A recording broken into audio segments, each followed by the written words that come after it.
Blast me to the mortal realms! It's time for the Mad Merlins review of Warhammer Age of Sigmar Stormbringer, issue 65 by Hachette Parkworks and Warhammer. Hello everyone and welcome back to another Warhammer Age of Sigmar Stormbringer issue video review. So today we are looking at 65 and that brings us a brand new piece of terrain. So we get the Guardian Idol, which is part of the newer Cities of Sigmar terrain range that came out with the 3rd edition starter sets. So yeah, we learn all about these beautiful statues that come alive and defend cities. We also learn about the battlefields in Akshi, and we have a fold out looking at core tactics. So before we dive into the issue, don't forget to, of course, do the usual, which is like the video if you are enjoying the content, subscribe to the channel if you haven't done so already, and check all the links in the video description down below, including all my other social medias. And if you would like to support the channel, there's a link to my Patreon page. Right, let's dive into issue 65. So, rather full issue as we got a chunky piece of terrain. So we got our issue here, our fold out page as well, and there we have the actual statue. So quite a few components, very chunky components. You got the wall there as well, the main body of the statue. We got a choice of heads, which is pretty cool. So we can have each one looking a little different, which is nice, as we are getting a second one later on. There's the detailed side of the shield and the spear there as well. And yeah, this is pretty much the ugly side of the frame because we've got the insides of all our components. So yeah, that's pretty much it for the frame. There's not much else I can show in closer inspection. So we've got some nice detail. We've got skulls, stones, broken bits of jewellery, masonry, etc. You know, got some lovely details there on the statue itself. Yeah, a really cool terrain kit there to add to our collection. Right, let's zoom out and look at issue 65. So, diving into our issue, a lot of these are getting stuck together lately. So we've got quite a lot to read through. So we have Echoes of Doom as part of our Battles collection. We have The Anatomy of a Cruel Boy, and we have a story called Dead Shot. We have a Collect, Build, Paint article for the Guardian Idol, and then we have Flame and Fury Battle Race to the Ground, and our tactics page for our fold out for the core tactics. So, Echoes of Doom, one of the more recent battle boxes. This one saw the awesome Nefarious Skaven facing off against the Sylvaneth. Rarely do the flames of war burn brighter than when one faction has been wronged by another. One such conflict was between the devious Skaven and the vengeful Sylvaneth, whose righteous fury knew no bounds. So Grayseer Skrittat led his force through a Skaven portal known as a Norhole into the realm of life. There he slew all who stood in his way and stole the sacred soul pods that are precious to the Sylvaneth. Now a Sylvaneth strike force has been assembled to journey to the Skaven stronghold and actually destroy the interlopers and reclaim the soul pods. So the set included the first appearance of the Lady of Vines, a brand new character as the lead Sylvaneth. So she's a tree creature, lots of tentacle-like branches and a spear. Stepping on a poor Orc there, And we had Grayseer Skrittat, who wasn't a new model, but we did have a new model, which was the Skaven Assassin, which is just barely visible there. So yeah, pretty cool. The new Skaven Deathmaster was a nice inclusion. I wanted to get the full box, but I ended up just getting the Skaven half. Kind of wish I did get the whole box. The Gossamer Archers would have been nice, as well as the Tree Revenants. And the Lady of Vines is a pretty cool model anyway. So yeah, it's pretty cool. I still have the campaign book, so I could easily play through it at some point if I wanted to. Yeah, there we have the awesome little campaign book battle there. Moving on, we got an anatomy of a cruel boy. So another in-universe pamphlet focusing on the details of the cruel boy orcs. So yeah, looking at the different details of a cruel boy, what they do, and how their body works effectively. And even mentions that they are pretty strategic for a orc. Yeah, they are vicious and slightly more cunning than your average orc would be. Next up then, we got a quick short story called Deadshot. So, in the mortal realms, many tales are told of mighty heroes, but even the most humble soldiers can turn the tide of war. Here we find an Archanaut as he readies himself for the coming battle against the Head Knights of Slaanesh, unaware of the part he is about to play. So, nice little short story then that focuses on the Kharadron overlords. Yeah. And he will become a very important character and tip the scale of the war for the forces of order, most likely. So yeah, pretty cool. We'll have a look at that. Nice read of that later on. Moving on, we have a collect article for the Guardian Idol. So Guardian Idols are one of the most important pieces of arcane architecture that are carried by the Stormbringer Crusades, and they are almost the first thing to be erected when a new city is established. So yeah, pretty cool statues that help protect and defend the cities. So they are imbued with ancient magics that help bring them to life and put a force field around the city.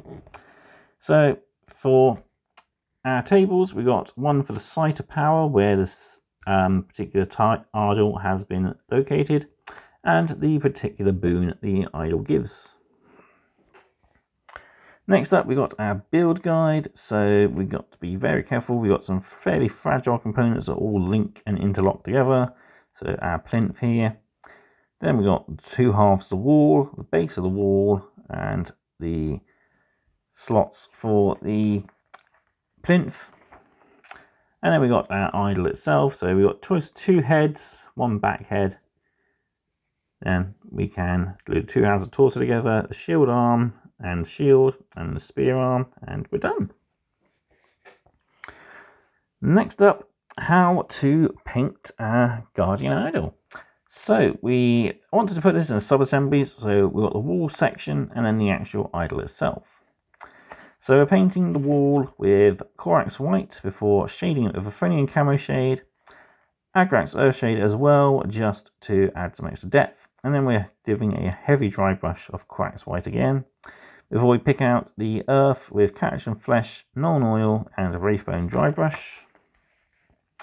Then we pick out the skulls with Wraithbone and Skeleton Horde before dry brush of White Scar.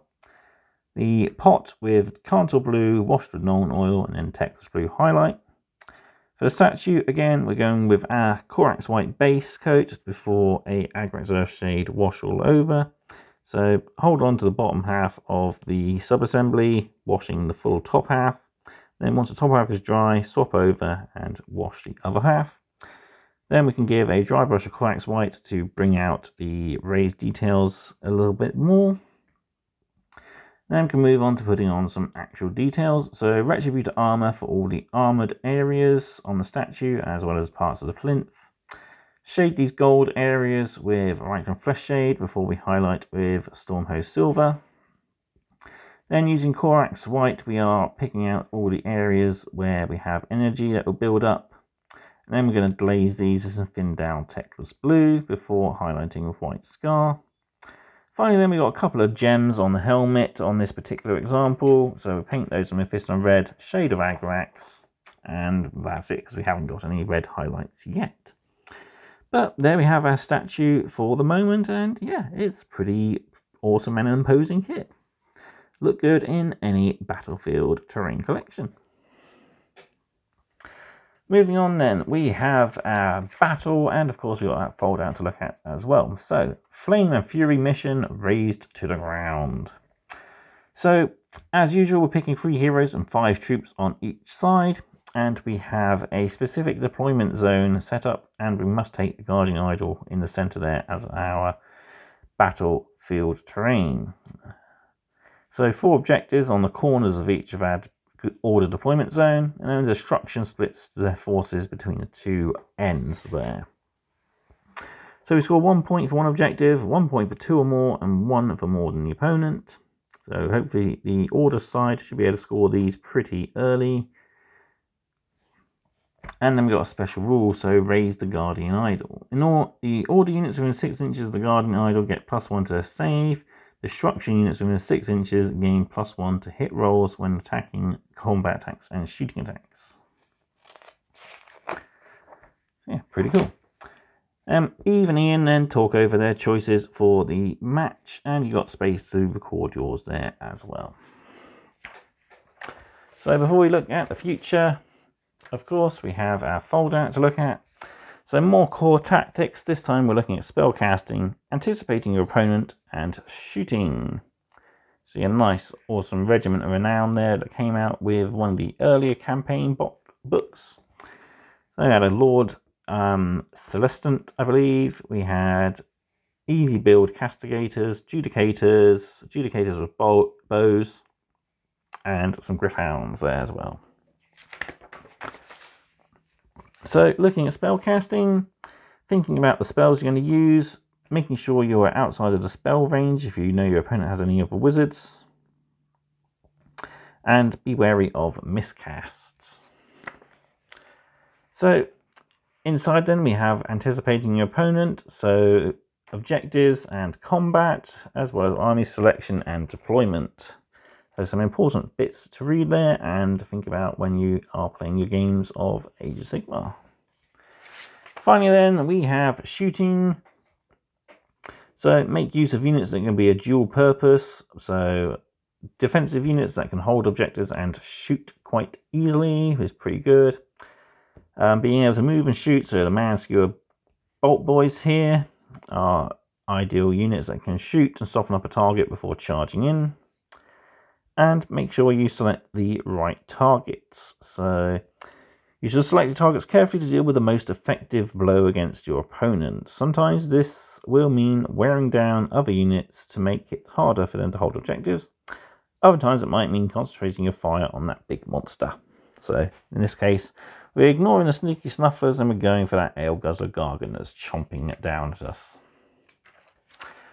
And yeah, on to next issue. So Squig Orange and Wild Rider Red in issue 66 there, and we learn about the Realm of Life. Issue 67, we get a brand new Stormcast unit. So we get the awesome Stormcast Vanquishers. So big, great sword wielding Stormcast. That come with a musician and a banner bearer, as well as of course a champion.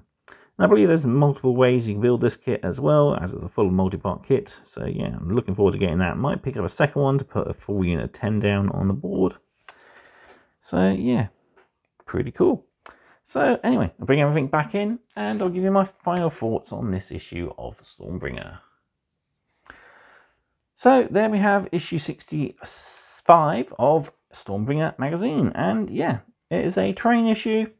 But it was a pretty imposing, nice piece of terrain. So yeah, I'm not going to be keeping this one. I'm going to be waiting for the second one, I think, for myself. So I'm sending this off to Marcio, so he'll enjoy that.